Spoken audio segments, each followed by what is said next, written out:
بسم الله الرحمن الرحيم. السلام عليكم ورحمة الله وبركاته. وبلين كيا وبلين إلمان أرمودا شمرن كنا كم جرتن بقى جراتني عملين بقى جرتن تربسي وجين هاجرات جتة إن شاء الله. الفيديو هارو قبلتين فيتين جرا النسي أكادا يتي أيبين دلجمو دي فما فان أرموتين أيبين ما لكتين موني نائب سودان ديتن أكا نائب ستن إن شاء الله بدي سن الراقبة.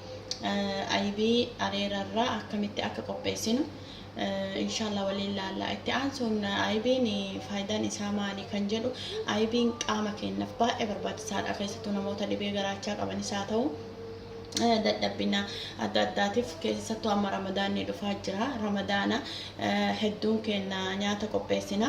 Warri nyaata qopheessu kun immoo yeroo faxara sanitti nyaata akka fedhetti nyaachuu hin danda'u. Baay'ee hafuurumaan guuta jechuudha. Nyaachuu hin danda'an isaanan saniif keessattuu timira wajjin aybii kana yoo ka nyaatan ta'e baay'ee barbaachisaadha jechuudha. Aybiin eega dalagamee booda tallaajaa keessa yookaan immoo firiijii keessa kaa'ama. Achi booda yeroo faxaraa alatti baafame akka inni xiqqoo warma ta'u taasisanii timira wajjin qabatanii nyaachuun baay'ee barbaachisaadha. Mineraalli hedduun timiraa fi isa keessattis ni argama jechuudha. Kanaafuu ramadaana heddummeessinee aybii haa nyaannu timira wajjin bishaanis hedduu haa dhugnu isiniin jedha. Barbaachisaadha jechuudha hedduu.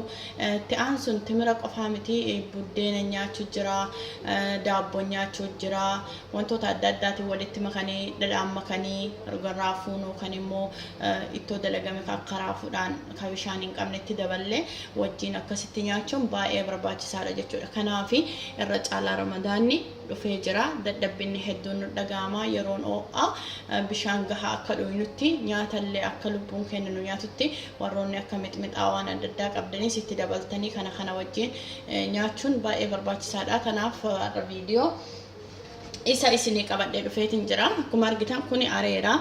Biyyoota arabaa keessatti areerri haala kanaan gurguramaa laban jedhama. Xaazichira laban xaazichi yookaan immoo fresh laban jedha jechuudha.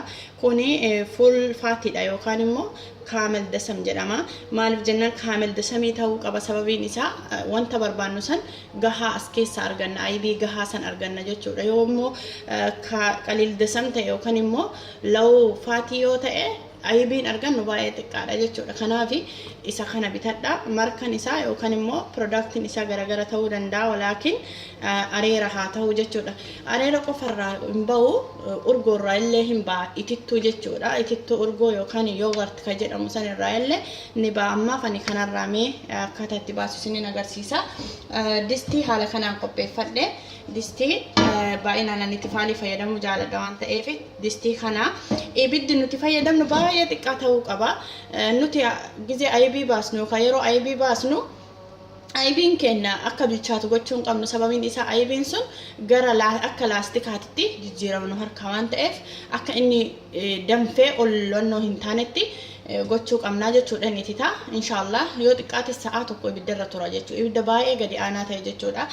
Akkaataa ibidda keessaniiti ibiddi isin itti hojjettan kun humna akkamii akka qabu miidiyeemii akkasitti maal jechuu qaba jechuudha. Kanaaf mee wajjin haalaallu ammaaf ibidda xiqqeessee irra kaa'a. Bismillah. Kun ibiddi kiyya baay'ee guddaadha waan ta'eef baay'een xiqqeessa. Gara duubatti akka haala kanaan hedduu xiqqeessa jechuudha. Ammaaf haga oo'utti waan ta'eef eegas immoo kanarra baay'ee xiqqeessuu qaba. Akkasitti meeshaa kana yoo qopheessine labana feenna itti nayna jechuudha. Bismillah.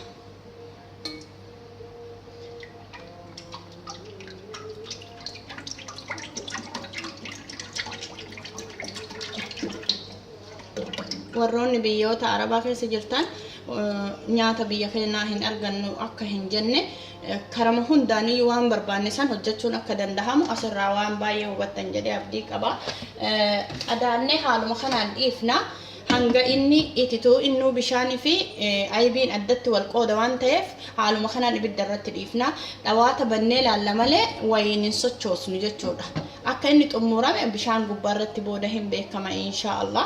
Hangasii turtii gaarii isiniin ja'a.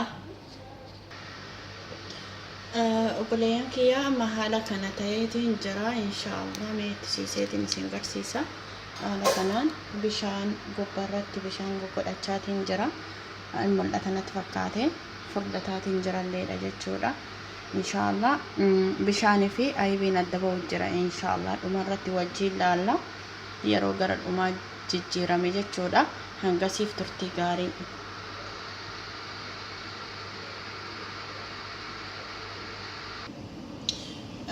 Obboleeyyan kiyya akkuma argaa jirtan amma nuusa sa'aa booda yookaan walakkaa sa'aa booda walitti dachaanii jirra. Haala kana fakkaata.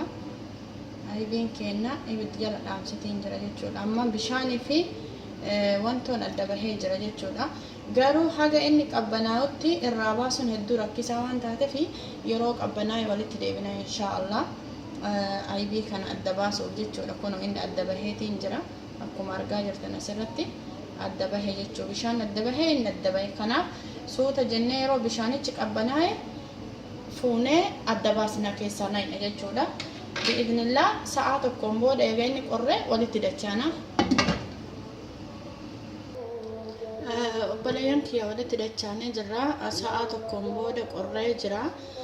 Akkuma beekamu firiijii keessa galchee qorrisiisee ammaan tana asitti naqa jechuudha. Kana booda yeroo inni fixatee bishaan jedhe walitti dachaana inshaallah. Amma asitti naqa bismillah.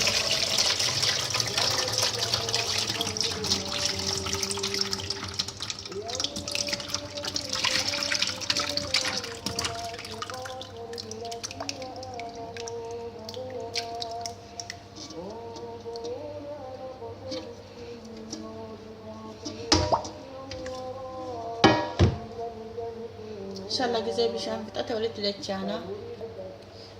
Obboleeyyan kiyya hunda xumurree walitti dachaanii jirra.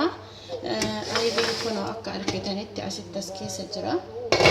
Haala kanaan xumuramee jira. Garuu bishaan hin fixanne bishaan xiqqoon hafa jechuudha.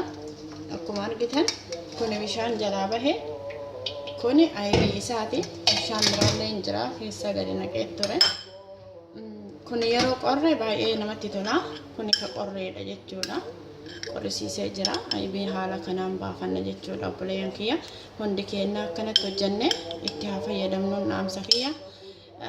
Hunduu faayidaa guddaa irraa argattanii jedhees ni amana inshaallah. Baay'ee nyaata gaarii kana gayaa soomanas warri soomattan warri muslimaa soomana khayriidha isiniif haa ta'u. Heddummeessaa nyaadhaa timira wajjin akkasumas ittoowwan adda addaa wajjin akkaataa isinii mijaa'utti mana keessa jirtan maaliif kubuzii isin nyaanne jechuudha. Isa kana hojjetadhaati yookaan kanuma isaanii hojjettanirra nyaadhaa soomana garaa duwwattiin soominaa isiniin jedha. Isaanan kaanis warroota hanqina nyaataa qabdan waan akkanaa kana yoo jiraate hojjettanii nyaachuu qabdanii. Garuu immoo wanti isin hojjettan suni deetiin isaa kan irra dabre ta'uu hin qabu. Fakkeenyaaf areerri bitamee deetiin isaa achirratti barreeffamee jira. Deetiin isaa kan irra tare yoo ta'e hin fayyadamina. Yoo deetiin isaa kan irra hin tarin ta'e immoo fayyadamaan isiniin jedha. Wanti hunduuyyuu deetii qabaa. Fayyummaan keessan eegamaa ta'uu qabaa. Of eeguunis immoo dirqama jechuudha. Rabbis isin haa eegu. Naaf jiraadha Oromoo tiyya hunda keessan jaalalaaf kabaja guddaa isinii qaba. Rabbi immoo anaa olitti isin haa jaalatu. Nagayanaa ta'a. Assalaamu alaykum warahmatullaahi wabarakaatuh.